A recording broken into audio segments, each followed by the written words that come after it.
Ask you, what was your thought process when you was creating Man in the City? Man, just something everybody can relate to.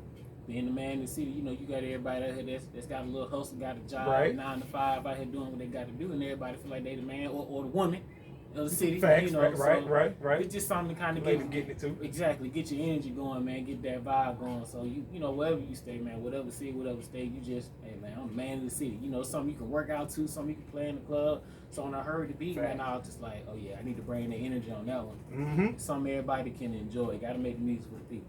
Hey, that's what I'm talking about, man, for real. Because, like you said, everybody want to be the man in the city. I don't care what they doing. And even, like you said, even the ladies. Because the ladies doing their thing right now, too. So, you know what I'm saying? A lot of them going to be the man in the city for real. Exactly. Especially these dudes, they don't get their stuff together. I'm telling you, man, these ladies ain't playing no more. Oh, no. So what we going to do right now, we going to jump over. First lady, you know what I'm saying? So your first single is Letter to You. So almost complete opposite from his. So go ahead and explain your thought process of what you was thinking about and going through when you was writing Letter to You. When I was writing this song, I was the typical in love person. right. Y'all know we all got these songs about forget this nigga, that nigga. Yep. So I was just like, man, but we just need to, everybody don't hate that nigga. Everybody in love with him. We don't have too many in love songs unless you go back to the 90s and the 80s. So why not bring it? Right. So why not bring it back out in this generation? Absolutely. And I think you did a really good job on it, for real. I mean, that's one of them songs that's relatable. I think men, women, boys, girls, you know what I'm saying? Of course, boys and girls of a certain age, but everybody can relate to it, because of some of the things that you're saying in there. It's not like over sexualized and stuff like that. It's real stuff that people in a relationship go through. You know what I'm saying? So, and so what we're gonna do right there, we're gonna jump back for a second. Question number 2, going back to PSD. Matter of fact, wait, let's go back to question 1 so you can answer that as far as your first single. Your first single was Back to You. Right. So what were you thinking about it? What was your thought process when you was writing Back to You? Oh man, okay. Well, when I was writing Back to You and I heard the track, and then I heard the hook, I was like, okay, I know I'm going with this one. So of course, listening to the track, you're gonna pull from some experiences. Everybody's been asking me who it's about. It's about one person, but that person know who that person is. She know who she is. I ain't gotta speak on it. So, right. Bringing that into the forefront, it definitely puts some things out there, and you was like, okay, once again, people can relate to it. Being in that relationship, coming from that relationship, mm-hmm. You can say, hey, okay, man, I've been with this person, or it made me want to go back to this person, and it's just the beat, man. The beat took me where I needed to go. Put the pen to the pad, and it was over with, man. That's how I came over that. Very inspiring song. Once again, it's a love song, so it's for all the ladies out there, all the couples in general, people that can relate to it, man. All right. Well, there it is, man. Y'all hear what he's talking about right there, and you see we actually queued it up in the back, man, so y'all can actually listen to it, or hear some of it and hear what we talking about. Streaming on all platforms. All platforms. Y'all go check that out everywhere. And it's funny that you have a song Back to You, and AJ over here has a song called Letter to You. Was that done on purpose, or was that just happenstance? You know what I'm saying? First lady? I wouldn't say it was done on purpose. Right. Because I actually wrote this song about somebody. Right. So it's more like this my letter to you. If I can't necessarily sit in front of you and say it or express my feelings, then I'm putting in a song. Right. Absolutely. So this is, my letter to you. I like that. Well, I was at a family barbecue. Beside that point, man, right. You know what? It's crazy how it came out that way, man. We're a team, so it don't even matter. Like, mine's high, hers high. That's what we need. We need everybody to come out firing on all cylinders. But it's great that we both led with a track like that, because once again, it's something that is very personal and people can relate to. And you know what I'm saying? Whether it was inspiration from each other, or whether it was inspiration from something that we went through, the fact that it's a hot song on my end, it's a hot song on her end. Dope. Oh yeah, and don't forget, I'm gonna go ahead and put this out there. We got a song together, and it's gonna be for the masses, and I think everybody's gonna like that as well. So you heard my first single, you heard her first single, so you kind of got an idea where we're going with this. Right. And right. It's we just gonna keep going. We just gonna keep topping it, man. Well, see, and that's what I like about it, and that's why I asked, was this, coincidence or happenstance? Was it planned out? Because like you just said, Back to You, Letter to You, plus y'all have collaborated songs. So you know what I'm saying. I think that's a good thing that builds that chemistry up. You know what I'm saying? We working on bringing it all together and telling the story. We're gonna drop a little video for it or video or two, Okay. and just let it piece itself together and people will understand how we do that. So Okay. I call myself a genius for a reason. She first lady for a reason. We working on it. Trust me, people gonna like it. Okay, so with that being said, okay, so first lady, we're gonna jump over to you. We'll let it to you, right? Okay, so what do you think your follow-up single, or not the actual single, but what do you think your follow-up single should be like? You know, considering that "Letter to You" was your first song, where do you think you want to go with your second single? With my second single, I actually want to do something versatile. Mm-hmm. I want the people to know, yes, I sing. That's what I started off doing. Mm-hmm. But I can also do other things. Okay. You know, okay. Keep the people coming in like, oh, she can do that too. Right. And right. then to make them want to listen more and more and more. Because, okay, you surprised me with this. What you might surprise us with next. That's right.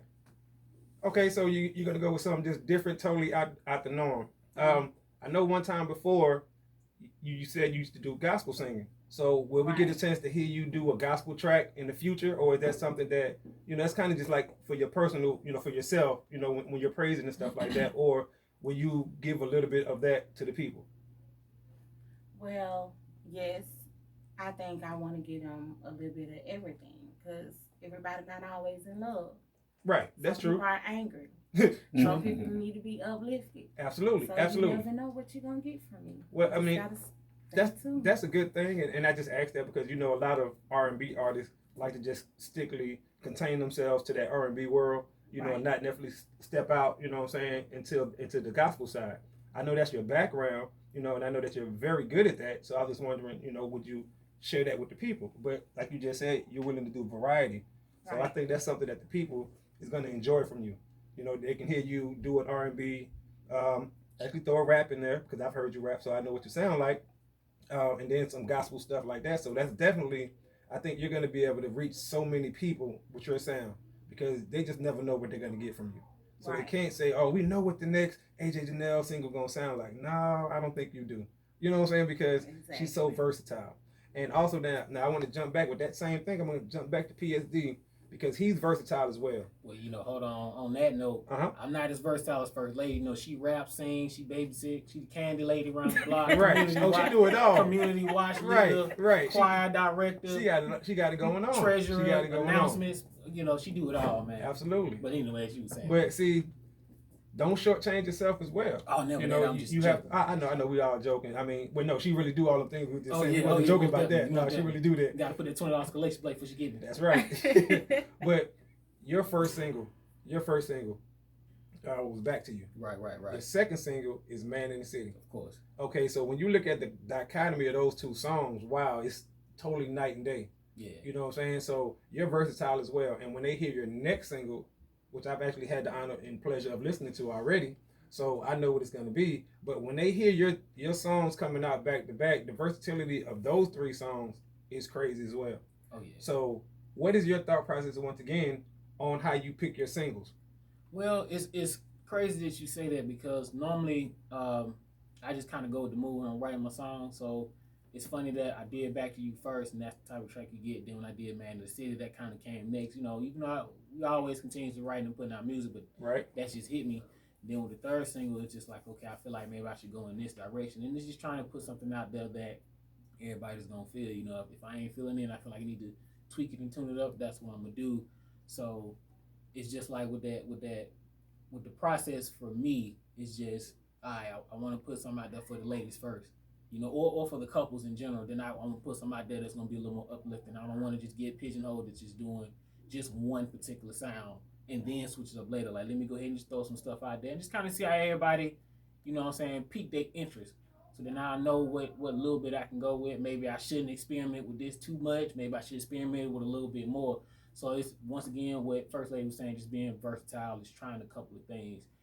Got something that's going to, it's going to speak to the masses for injustices. It's got something that's going to speak about equality, something that's going to speak about love, stuff I can be a little more lyrical and aggressive in, so it's like I'm going to put a little stuff out there and let people see what I can actually do, and then just kind of pick my little flow, my little style, my rhythm from right there, man. Just kind of ride it, because even with the first project I'm putting out, it's basically a concept. And when I do the next project, I'm gonna change it up a little bit. I don't want to, sound the same on each song or even on each Right. project or each That's right. album That's or right. EP. So I'm just finding my way right now. Okay, okay. Well, I noticed that you had said something about injustice. So let's jump on that real quick. How has your music personally been affected by what's going on in society? Okay, well, I got a couple of tracks that I've done that's affected me through what's been going on in the world, and some of them are basically freestyle tracks or mixtape tracks for those that don't know. Basically some cover tracks. But man, what's been going on? You got to speak on it. You can't just be quiet about it. You get out there and you do your thing with your protesting. You speak up at these little meetings in the community. For us, we do our music, and it's just being able to be out there, be able to talk about it for folks, who listen, because people do listen, even if it's a little bit or a lot. We got something we want to say too, as far as what's going on and the inequality that's going on, the killings of all the black people, men Right. and women. The treatment, the black on black crime that a lot of people sometimes forget to speak about. Like That's right. we got now a lot of our elders, communities, they speak about that. But while we're out here talking about being killed by cops, while we're out here talking about the men and the women that are getting killed, we also need to talk about and also continue to focus on the black on black killings, focus on the education reform, the prison reform, a lot of stuff that needs to get changed and better for black people in general, but all of our people too, like everybody. So with well, before I ask my next question, what do you have on that? All I can say is save our children. It's a lot of our children going missing. And when it's time, when they find them, they're deceased. You got a lot of mothers out here grieving, a lot of family members out here grieving.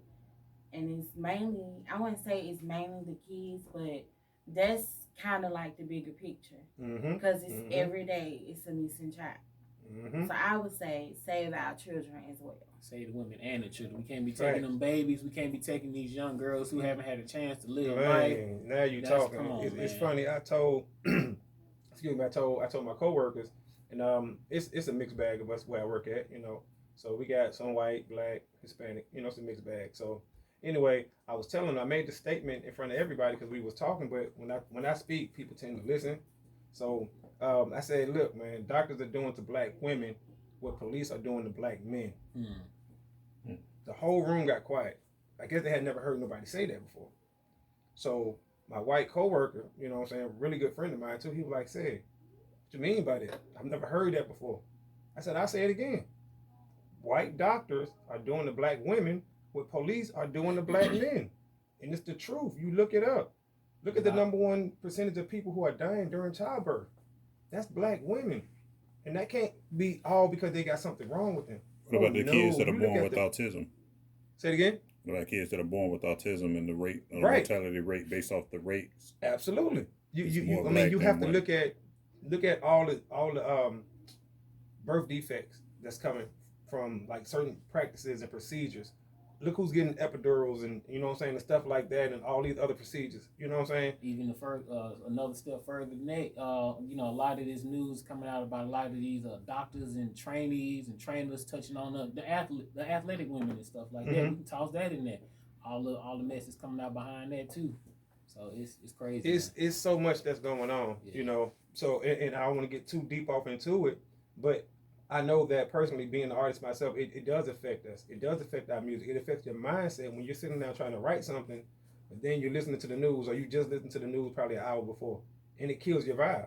It kills your creativity, or you find yourself writing something that you wasn't even thinking about. You're supposed to be writing an up-tempo, hip-hop, feel-good song, and now you find yourself writing, I hate everybody, I'm ready to go kill Joe Blow. And you're like, whoa. Or you writing something sad. And you're like, that wasn't what I initially sat down to do. I was trying to write something feel good. You got the beat going, you got the vibe, however your setup is, you ready to go, and you find yourself writing something totally different. That's where your mind is at, though. Oh, yeah. So now that's when your heart is leading your mind. And it's like, this is what you need to be writing. Get it off your chest. Yeah. Get it off your chest. And we have to do that. And I think that hip-hop is one of the leading factors of this movement of what's going on. Because that's the one thing that everybody got in common. Everybody that protesting for the same reasons, black, white, or whatever. Everybody can relate through hip-hop. If you notice at these rallies and all that, what's the primary music being played? hip hop music, and it ain't none of the shoot 'em up, bang bang stuff. It's the feel good stuff. It's the Kendricks. It's the Pop Smoke. Even though he made certain music, but the single he had was a real feel good dance song. You know what I'm saying? So they playing that. They playing other stuff like that. You know what I'm saying? So that be the primary. It's hip hop driven. It's hip hop driven. It's like the narrative. Excuse me, not the narrative, but the soundtrack for this is hip hop. So once again, with that being said, do you think if I asked both of you guys to write a soundtrack, a single for this to lead the soundtrack, what do you think your soundtrack lead off single would be? Like if you just had to create one, how do you think it'd be? Do you think it'd be something positive? Do you think it'd be something movement driven? Something, you know what I'm saying? Something Black Power driven? Like what type of song would you make if you had to make the soundtrack for this? I think I would make something, I would say it'll be strong, powerful. Okay. One that you can feel. Like, okay, I'm feeling this. I'm either going through this or I'm seeing this or I have a relative or a friend that's going through So more this. emotion driven. More, yeah, emotional driven. Some, it'll probably have them like, ooh, I feel chills. Right. Absolutely. Tears going. That's when the waterworks go. I feel you on that one. All right, well, for me, it's going to be a little more movement driven. You know, definitely talk about the negatives of what's going on and how it's affecting us and how we are striving to be better. We want better. We demand better. You know, definitely with the killings, that's got to stop. Definitely with our babies being taken, that's got to stop. You know, getting this less than education, that's got to stop. Definitely with the black on black violence, that's got to stop. Absolutely. You know, we in a world where black has always been excellent, and it's time for people to really start recognizing that and get out of this mentality of, you know, the black on black, the snitching and all this going crazy. We need to stand united, because it's like we stand united when the white folks get at us, but what about when we get at each other? Why can't we say, hey man, that's my brother, that's my sister? So it'd be more something like that, where I'm talking about the issues that we're going through, but I'm also challenging us as a race to understand that we need to unite and stand together, and not necessarily just forget all white people, because there are a lot of white people and Hispanics and others that support us, but we need to support ourselves first. It's like they always tell you, how you gonna love somebody else when you don't love yourself? So we gotta stand together. And when everybody see that, man, and they take themselves seriously, everybody else will take us seriously. That's right. That's right. So I think once again, as a matter of fact, you know what? We're gonna take a break right here. We're gonna let some of this music ride on out, man. I hope y'all enjoy this song right here. This song is actually, it goes with what we're talking about right now. You know what I'm saying? Talking about the movement, stuff like that, emotions and stuff like that, about the current situation. So we're gonna take a quick break. We're gonna let this song ride out and we're gonna come right back.